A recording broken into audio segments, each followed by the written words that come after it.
কলকাতা থেকে সম্প্রচারিত আজকের সন্ধ্যার তিনটি খবর এক নজরে শুনতে থাকেন। শেখ শাহজাহানের বিরুদ্ধে হাইকোর্টে গেলেন শুভেন্দু, সঙ্গে দুজন মহিলা। বিরোধী দলনেতার হাতে নতুন অস্ত্র। তৃণমূল নেতা শাহজাহান শেখের বিরুদ্ধে মামলা করতে এবার হাইকোর্টে গেলেন শুভেন্দু অধিকারী। শুক্রবার সন্দেশখালীর ঘটনার পর থেকেই নিখোঁজ শাহজাহান। শুভেন্দু মামলার বিষয় যদিও সন্দেশখালীতে ইডির উপর হামলার ঘটনা নয়, সোমবার শাহজাহানের বিরুদ্ধে মামলা করতে শুভেন্দু হাইকোর্টে এলেন দুজন মহিলাকে সঙ্গে নিয়ে। দাবি করলেন সিবিআই এবং এনআইএ তদন্তের। ওই দুই মহিলার নাম পদ্মা মণ্ডল ও সুপ্রিয়া মণ্ডল, বাড়ি শাহজাহানের এলাকার সন্দেশখালীতে। শাহজাহানের বিরুদ্ধে মামলার সাক্ষী হিসেবেই তাদের নিয়ে এসেছিলেন শুভেন্দু।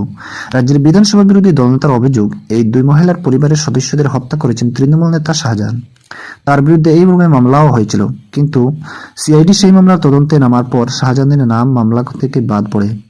এদিকে রেশন দুর্নীতি মামলায় হাজার হাজার কোটি টাকা পাচারের অভিযোগ রয়েছে শাহজাহানের বিরুদ্ধে। যদিও সন্দেশখালীর তৃণমূল নেতা আপাতত নিখোঁজ, সোমবার ইডি তাকে হন্যে হয়ে খুঁজছে। এর মধ্যে শাহজাহানের বিরুদ্ধে খুনের অভিযোগও আনলেন শুভেন্দু। আদালতে শুভেন্দু জানিয়েছে, 2019 সালে দুইজন সন্দেশখালীর বাসিন্দা প্রদীপ মণ্ডল, দেবদাস মণ্ডল এবং সুকান্ত মণ্ডলকে হত্যা করা হয়। ওই ঘটনার চার্জশিটের নাম ছিল শাহজাহানের, কিন্তু পরে সিআইডি তদন্ত করে চার্জশিট থেকে তার নাম বাদ দেয়। এখানে শেষ নয়, 2022 সালে দ্বিতীয় খুনের ঘটনাতেও শাহজাহানের নাম চার্জশিটে হয়েছিল, কিন্তু সেবার তাকেও জামিন দেওয়া হয়। শুভেন্দু আদালতে জানিয়েছে, ওই দুটি মামলার ওই মূল আসামি শাহজাহান। ওই দুই মামলার অভিযোগের ভিত্তিতে হাইকোর্টে মামলা লড়তে প্রয়োজন সুপ্রিম কোর্ট থেকে আইনজীবী আনা হবে। অন্যদিকে মাসে 7.5 কোটির বেশি শ্রদ্ধার্ঘ্য খরচ অভিষেকের। আয়কর দপ্তরকে শুভেন্দুর চিঠি, টাকার উৎস সন্ধানে। জানুয়ারি মাস থেকে নিজের লোকসভা কেন্দ্র ডায়মন্ড হারবারের প্রবীণদের জন্য বার্ধক্য ভাতা প্রকল্প চালু করেছেন তৃণমূলের সর্বভারতীয় সাধারণ সম্পাদক অভিষেক বন্দ্যোপাধ্যায়। প্রথম দফায় রবিবারই বিষ্ণুপুর এলাকার চেক তুলে দিয়েছেন সাংসদ। আর সোমবারই অভিষেকের দেওয়া ওই টাকার উৎস নিয়ে প্রশ্ন তুলে আয়কর দপ্তরকে চিঠি লিখলেন বিরোধী দলনেতা শুভেন্দু অধিকারী। অভিষেকের ওই কর্মসূচি ঘোষণার পর থেকেই চুরির টাকা বিলি হচ্ছে বলে প্রচারে নামে বিজেপি। এ নিয়ে ইডি সিবিআই হতে পারে বলে রবিবারই পলাইনের মঞ্চ থেকে আশঙ্কা প্রকাশ করেছিলেন অভিষেক। সেই আশঙ্কা পুরোপুরি না মিললেও আয়কর দপ্তরের গোয়েন্দা এবং ফৌজদারি তদন্ত বিভাগের প্রিন্সিপাল ডিরেক্টর সুনিতা বাইন্সলার কাছে গেল শুভেন্দুর চিঠি। প্রসঙ্গত, সর্বশেষে দুয়ারে সরকার কর্মসূচিতে যারা বার্ধক্য ভাতার জন্য নাম নথিভুক্ত করেছেন তাদের এখনো পর্যন্ত টাকা দেওয়া শুরু করেনি রাজ্য সরকার। তবে আগে অভিষেক জানিয়ে দেন, তিনি নিজের লোকসভা এলাকার প্রবীণদের মাসে মাসে 1,000 টাকা করে দেবেন। সেই টাকা রাজ্য সরকারের, তৃণমূলের না কি তার ব্যক্তিগত, সে ব্যাপারে কিছুই বলেননি তিনি। তবে জানিয়েছিলেন, একবার নয়, প্রতি মাসেই মিলবে টাকা। তবে যা হিসাব তিনি দিয়েছেন তাতে সকলকে টাকা দেওয়া হবে। মাসিক খরচ দাঁড়াবে 7,71,20,000 টাকা। এই টাকার উৎস নিয়ে প্রশ্ন তুলেছেন শুভেন্দু। এর জবাবে তৃণমূলের মুখপাত্র তথা রাজ্য সাধারণ সম্পাদক কুণাল ঘোষের বক্তব্য, মানুষে ভালো হলেই ওদের গায়ে জ্বালা ধরে। টাকা যেখান থেকে আসুক সেটা চেকের মাধ্যমে সরাসরি ব্যাংক অ্যাকাউন্টে পড়বে। আয়কর দপ্তরে দেখাতে পাবে কতটা স্বচ্ছতার সঙ্গে ভাতা দেওয়া হচ্ছে। অপরদিকে সুকান্তের ডাকে পদ্মের বুট বৈঠকে সবাই এসেছেন, শুধু দিলীপ শুভেন্দু এলেন না। দলের জল্পনা 2 গয়েরহাজিরায়। সামনে লোকসভা নির্বাচন, সেই মহারণের জন্য সম্প্রতি রাজ্যে জুড়ে এসেছিলেন অমিত শাহ এবং জেপি নাড্ডা।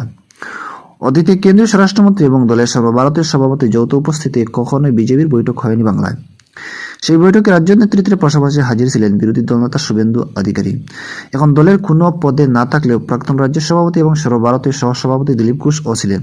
কিন্তু সেই বৈঠকে শাহ নাড্ডাদের নির্দেশে রাজ্যের নির্বাচন পরিচালনা কমিটির প্রথম বৈঠকেই গैरहाजिर শুভেন্দু এবং দিলীপ। এদিকে লোকসভা নির্বাচনকে মহারণ হিসেবে গোটা দেশই দেখছে। দলের অনেকেই বলেছেন, প্রধানমন্ত্রী হিসেবে নরেন্দ্র মোদীর হ্যাটট্রিক করার লক্ষ্য নিয়েই এই ভোট, যাতে 400-এর বেশি আসন পাওয়ার লক্ষ্যে নিয়েছে বিজেপি। কেউ কেউ এটাও বলেছেন যে প্রধানমন্ত্রী পদ প্রার্থী হিসেবে এটাই মোদীর শেষ ভোট, ফলে দলকে বড় আসন নিয়ে আসতে হবে। আর সেই লক্ষ্য বাংলাকে গুরুত্ব দিচ্ছেন বিজেপির কেন্দ্রীয় নেতৃত্ব। রাজ্য থেকে 35 আসন জয়ের লক্ষ্য বেঁধে দিয়েছেন শাহ। সেই স্বপ্ন পূরণ হবে দাবি করে প্রতিদিনই রাজ্যের কোথাও না কোথাও কর্মসূচিতে হাজির থাকছেন শুভেন্দু। তবে সাংসদ দিলীপ মূলত নিজের লোকসভা এলাকা মেদিনীপুরের মধ্যেই সীমাবদ্ধ রাখছেন নিজেকে। তবে তার মুখেও 35 আসন জয়ের লক্ষ্য নিয়ে কথা শোনা যাচ্ছে, কিন্তু সেই লক্ষ্যে তৈরি রাজ্য কমিটি প্রথম বৈঠকের দিনই এলেন না কেন তারা? দুজনের গরহাজিরা নিয়ে বিজেপির মধ্যেই চলেছে জল্পনা। এদিকে বিজেপি সূত্রে আগেই জানা গিয়েছিল 9 জানুয়ারির দলের নির্বাচন পরিচালনা কমিটি ঘোষণা হবে।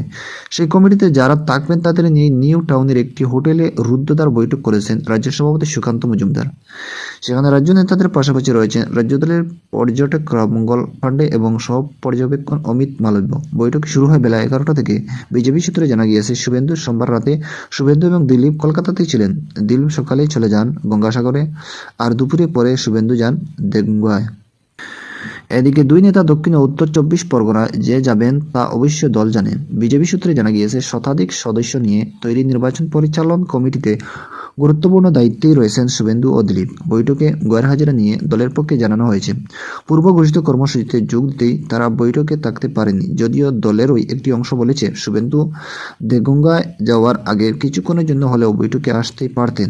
অন্যদিকে দিলীপের গঙ্গাসাগর যাত্রা মূলত ভ্রমণের উদ্দেশ্যেই, যার জন্য মঙ্গলবারের পরিবর্তে যে কোনো দিনও বাঁচতে পারতেন।